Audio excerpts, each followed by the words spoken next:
Hello, everyone, and welcome to another episode of the Powerful Man Show. I am your host, Doug Holt, with my co-host, Tim, the Powerful Man Matthews. What's going down, brother? Yeah, I'm just enjoying a snack, as you know, of cucumber and hummus. Yeah, you said I was so much better that last time. I was making fun of Tim. Guys, all the guys out there know this. You know, if you have a good friend that you're close with, you know, what better way to show them you care than just to make fun of them all the time? And Tim and I do that a lot. Yep. Speaking of which, Tim, so one thing I don't think you know about me, well, maybe you do, probably, is I used to host business mastermind groups. And one of the guys, this is years ago, maybe 10 years ago, a group that I hosted, he's out of Brooklyn, New York, and he's driving all the way across country, and he arrives in Bend, Oregon, city just outside of where I am, today. So I'm actually going to be meeting him for a beer. I've never met him actually in person. And so we've been chatting about his business growth and who he is, and just a phenomenal man, for like over a decade. And it's just the power of the internet, right? I mean, you and I, we joke about it when people ask how we met, we say online, but we did, you know, the power of the internet is sometimes you can have these connections and get to know people, Zoom meetings and Facebook lives and what have you. So yeah, he's on his car, sent me a text this morning.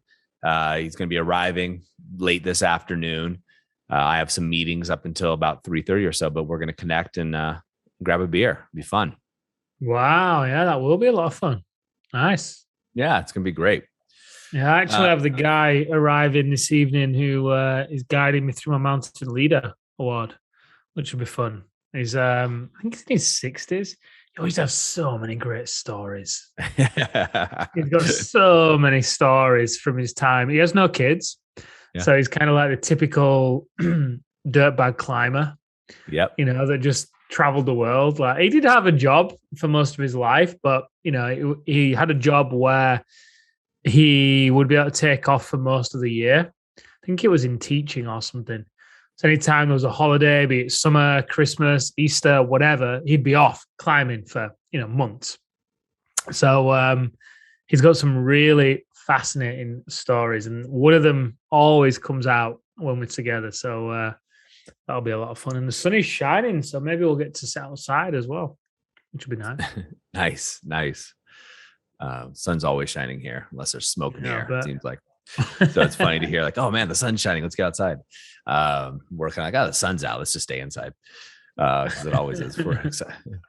But Tim, one of the things that I was thinking about this morning as I was going through my morning routine was the idea of some of the guys in right now in the Brotherhood and the Inner Circle in particular, our 1 year long mastermind groups and coaching groups, was the success and wins that some of these guys are having. So for those that don't know, we have a private community off of Facebook. It's not a Facebook group, but it's a private community. And inside that private community, there's other subsets of private communities.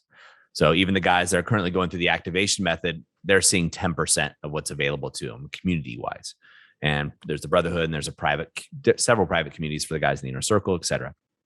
And I was looking at all the wins these guys are having, wins in business, right? Making $1 million, you know, several $1 million in a day, right? Some are different, but wins with their team, right? Bonding with their team, wins in their relationships, et cetera. And what came to me was this concept that I've seen a lot, and that's that winners want the ball, right? Winners don't even want the ball, they demand the ball. And when you think about that, and I was thinking about how does this apply to me? And what happened is I instantly went back to high school. So high school, I know, is different in the US than it is the UK. So I am just to give a better context for everybody around the world that listens to this podcast. I'm probably 16 years old, right? Don't know anything, but think you know everything, right? I always say your wisdom is super low, testosterone is super high. And I'm playing soccer, and we're in for this, you know, basically it's the biggest tournament in our area, which in high school feels like the world, you know, and, you know, I'm in a big area and I'm a defender. Right. So I played defense, you know, like a sweeper essentially in high school. And the last game comes down to penalty kicks. Right. So you select 5 guys, just like any other 5 guys are going to go take PKs. So obviously it's going to be the forwards, the halfbacks. You pull those guys off, they play. Every time there were penalty kicks, I was selected. it's not because, and I'm thinking about it now as an adult, I wasn't the best player by any stretch of the imagination. I wasn't the best at penalty kicks I'm a defender. I can kick the ball really hard and far away from guys who can place the ball in the back of the net, right? That's my strength. And I think about it is the reason that my coaches always selected me is because winners want the ball, right? They were guys who in practice could slot the ball in the upper V, right? So most guys in the States aren't going to be soccer fans, just the way it is, right? So when you're doing a penalty kick, right, you want to place the ball in the corners, ideally, right? The hardest places for the goalkeeper to reach, and especially in youth or high school, like the goalies aren't as big, so they can't hit the corners, and it's a hard place to put the ball. Guys that could do that just routinely in practice, right, would choke in the games because of the pressure and everything else. Now, I'm not saying I didn't feel the pressure, because I did, but I wanted the ball. Like, I always wanted, like, friggin', if someone's going to screw up, it'll be me. Just give me that friggin' ball. And what I thought about this is in life, you looked at the guy I'm talking about coming to visit me, right? A winner, right? Guy is a stud in all areas of his life because winners want the ball. So many men, 90%, are going to watch the game. They're going to admire the guy who's taking the PKs, taking the shots. They're going to admire the guy who's crushing it in business or crushing it in his relationship. What they don't know is behind the scenes is that guy is demanding the ball. He's screwing up all the time, right? He's missing his free throws, so to speak, to overuse more sports analogies, or he's striking out in the sales calls, but he wants the ball. Winners always want the ball. And I see this in business. When I was early on in my business coaching career, I would talk to owners. And in fact, I was talking to an owner whose business was failing. Doug, I need to come up with money. I need 90 grand, right? Otherwise, I'm not going to make my payments for my house. It was just over 90 grand. And he's having his house completely built from scratch. And I was like, look, what's your sales process look like? How are you bringing cash flow into the business? And he explained it to me and it wasn't working, right? I was like, here, dude, you're in desperation mode. Could you carve out 3-4 hours in a day? Yeah, of course I can. Awesome. I want you to get on the phone and go through your Rolodex and call every person. Explain your situation. Ask if they know anybody that can either give you business or do business with, or another call to make. 4 hours a day. I know you don't want to do it. I know it's going to suck. I know it's going to hurt your pride. 4 hours a day. I want you to make those phone calls. Do you know how many phone calls he made, Tim? 0 calls. Winners want the ball. Yeah.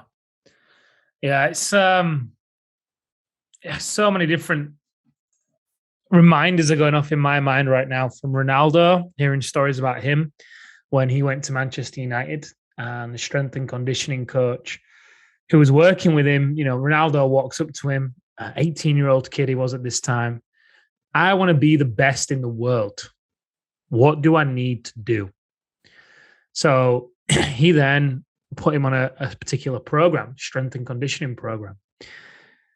Rio Ferdinand said, we went to Ronaldo's house one time and we walked in there and there was a physio, a nutritionist, a psychologist, had a whole team of people surrounding him, only 4 or 5 people.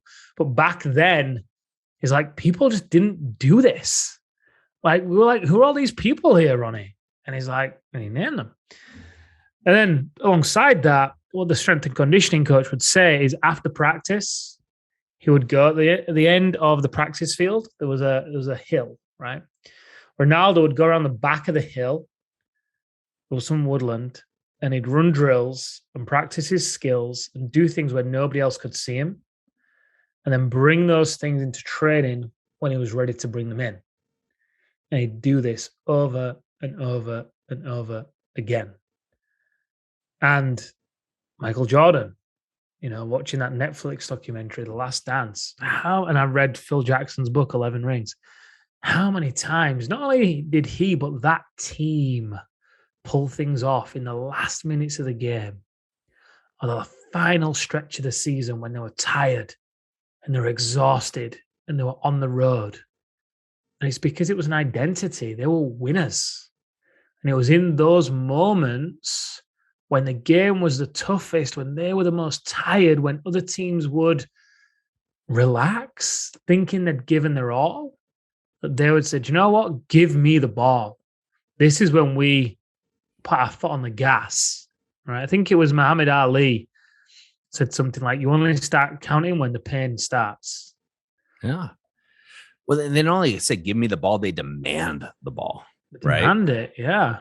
And it's crazy. So to use one more sports analogy, this is just came up for me as you were talking, is that when I played soccer in college, the assistant coach was an NFL linesman, an actual referee in the NFL.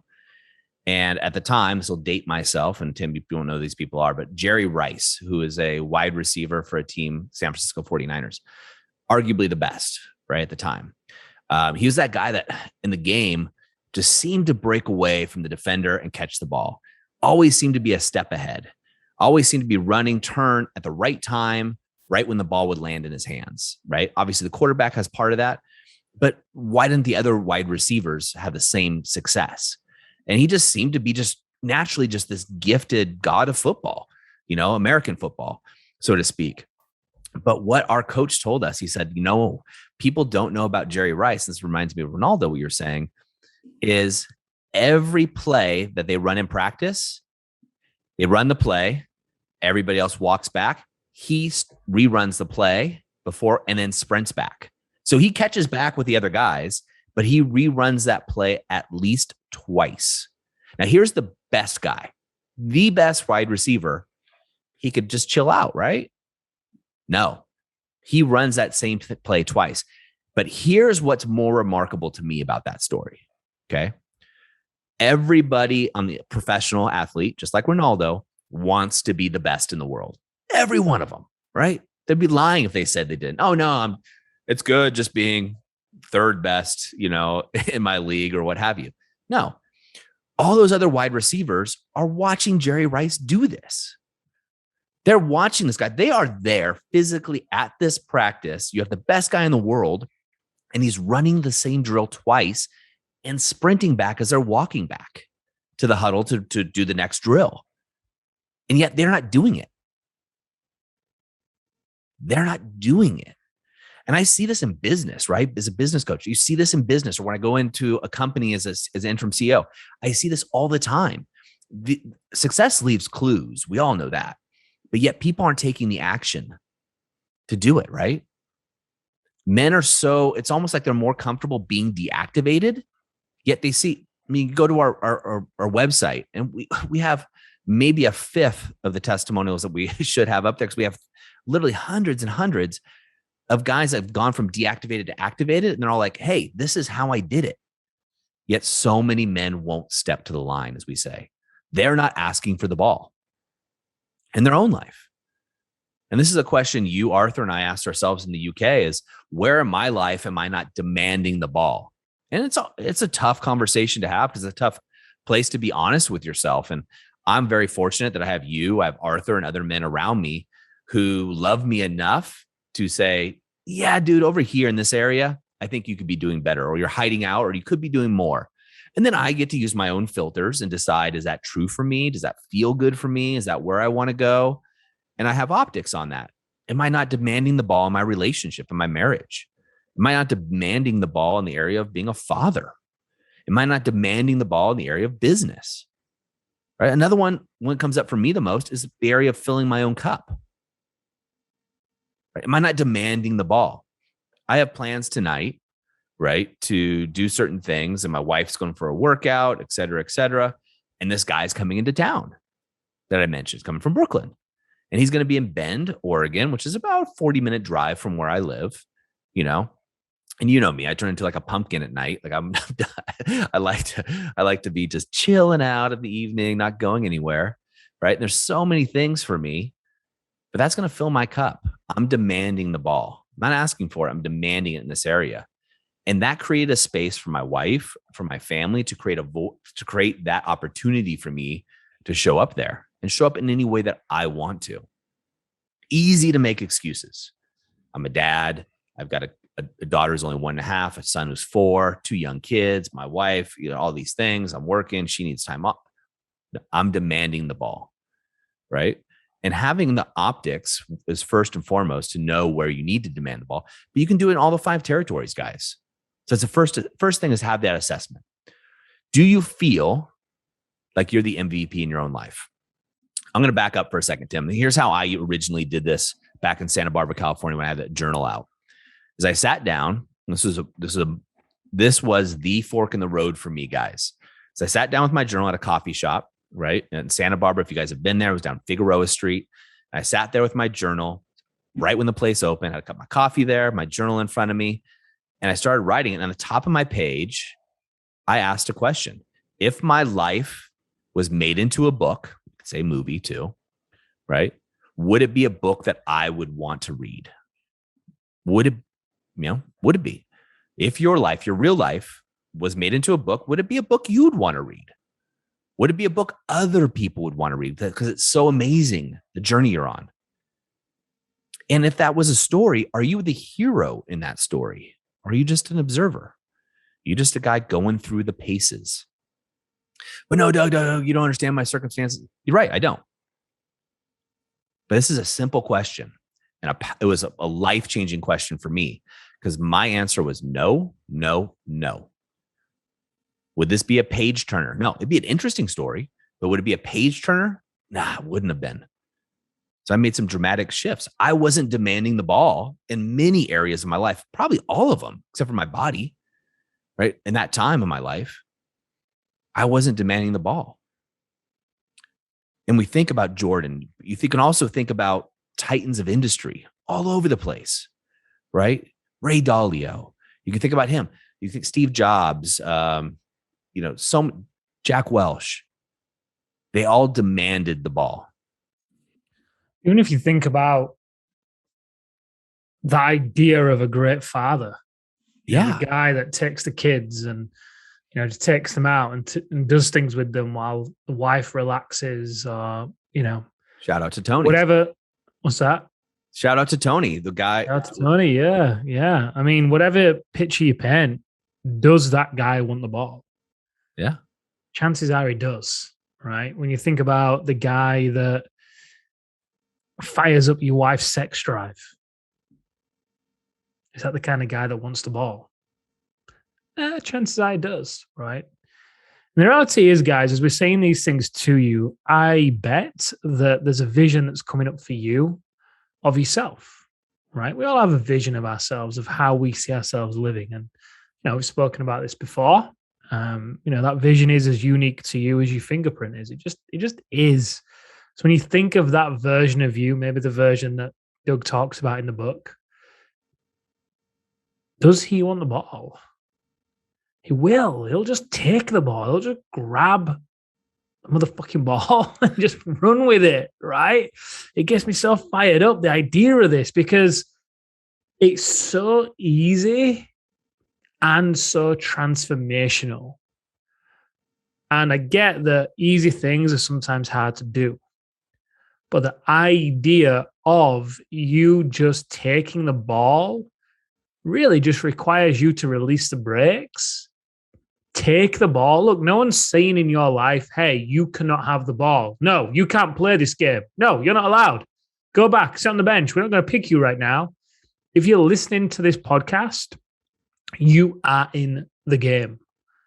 You are making the game. You have set the rules of your game. So it's totally on you whether you take the ball or not. But the chances are, if you have kids, if you don't take the ball, do you think they will when they grow up? Kids do what you do, not what you say. The best way to be a role model to your kids is to live it. Not to say it, but to live it. Yeah. That's something we, guys, transparently, Tim, Arthur, and I, we have meetings regularly and go back and forth. And when we talk about the movement of the powerful man, the question we ask each other is, are we living it? It's the first and foremost question we ask each other.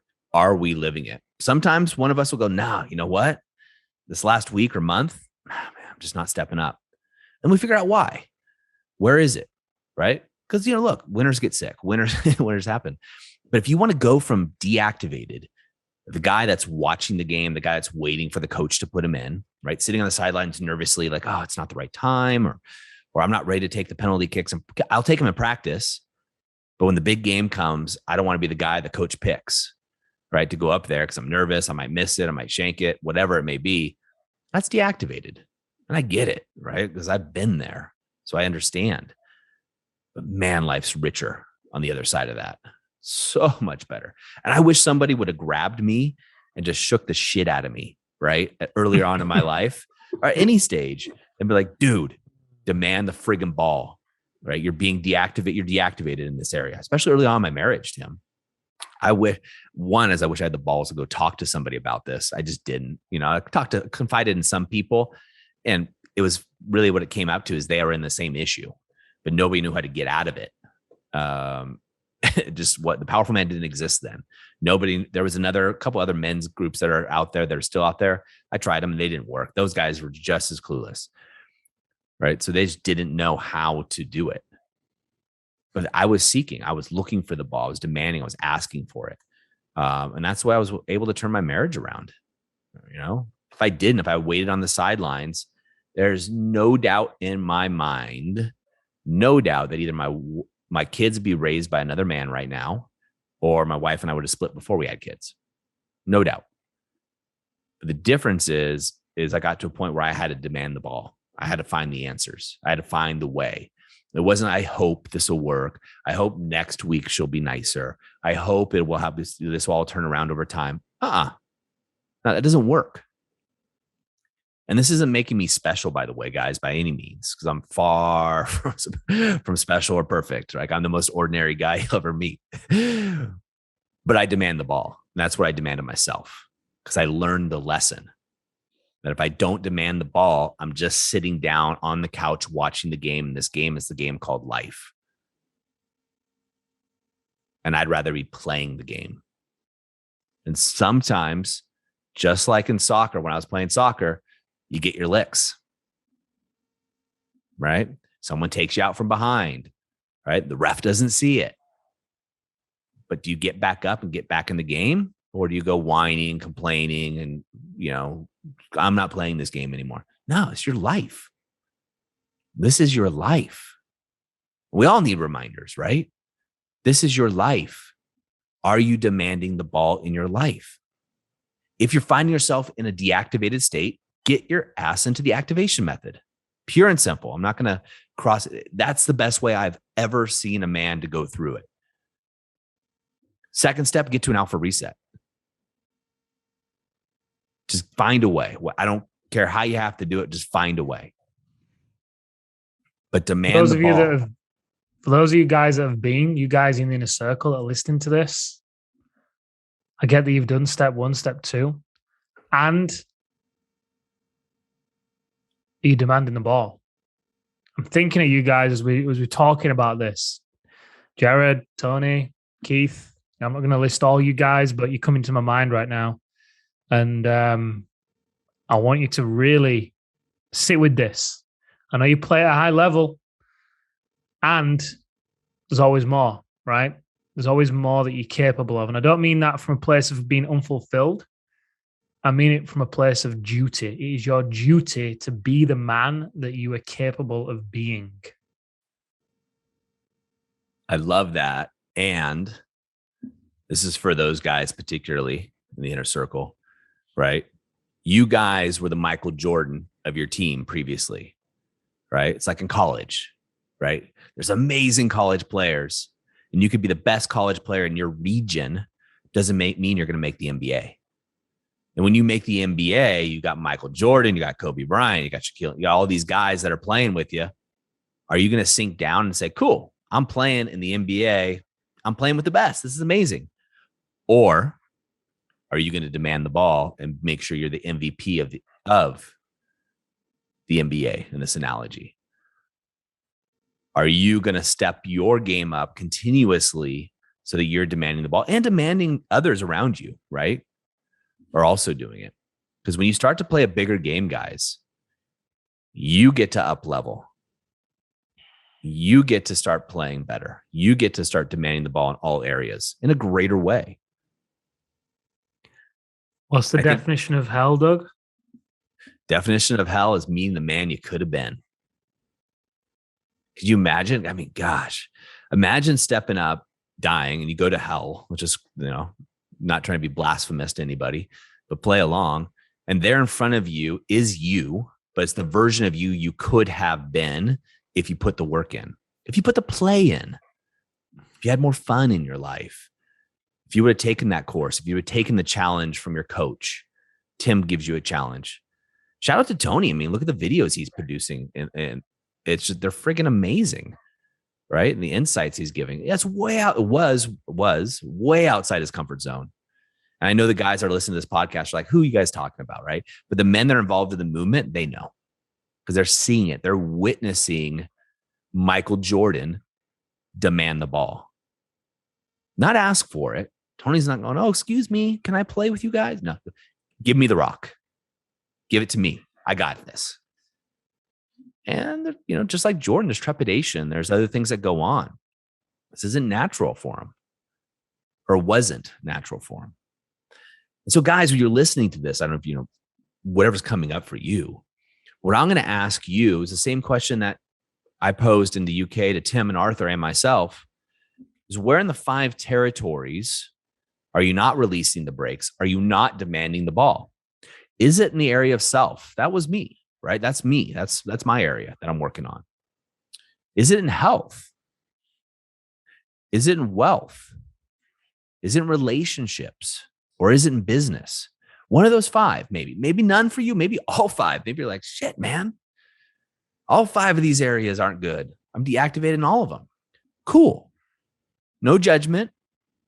You've got optics. Now that I have optics, I can make a change. I can make a shift. Awesome. I'm deactivated. I was. So I realized it. I went, man, I'm going to do anything I need to, have to 2 a days, so to speak, on my relationship. 3 days if I gotta, right? On my relationship to become activated. And I did. And it wasn't easy. It was hard. It cost me millions of dollars to do it because the powerful man wasn't there. This movement wasn't there. There wasn't a podcast of guys talking about these subjects that existed.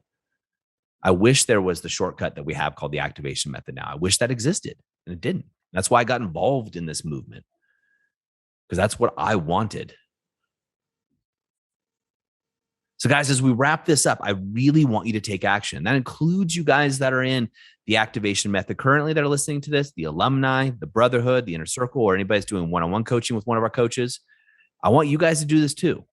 And you just listening to this, whether you're in your car or at work, write down the 5 territories. I'll say them again: self, health, wealth, relationships, business. Where are you? Which territory, or maybe all of them, where are you not demanding the ball in your life? And the next step, guys, is take massive friggin' action. I'm so fired up with this. I'm like rocking. I am too. My feet are I'm like this with my hands. I just got them clasped and I'm rocking, and my palms are sweaty and my feet are moving on the floor. I'm just like, I want the ball. And Tim and I are going into a meeting with Arthur right after this. He has got no idea what he's getting ready for. Guys, demand the ball. Be Jerry Rice. Be Michael Jordan. Be Ronaldo. Whatever you want to do. Be Jack Welch. Whoever it is that's your idol to go through. And I'm going to propose that your idol is the man that's staring back at you in the mirror. That's the man you're striving to be. Let that guy show up to hell, meet his ideal self, and go, that's friggin' me. That's awesome. This isn't hell. This is heaven. Because I did it. I had fun along the journey too. I enjoyed myself. That's a key. That's a key lesson for me. Enjoying myself along through that. That's why my area is self. When I have optics, I get to do it. And that's why I make decisions to go meet this guy, Victor. If you're listening to this on your way, it already played. I'll have a great time with him because I'm demanding the ball in my life. And I want you to be demanding the ball in yours as well. Let's get off the stands, gents. Let's play the game. All right, guys, that's a wrap for us here at the Powerful Man Show. Have an amazing week. And as always, take massive action in the moment of insight. And we'll see you next time on the Powerful Man Show.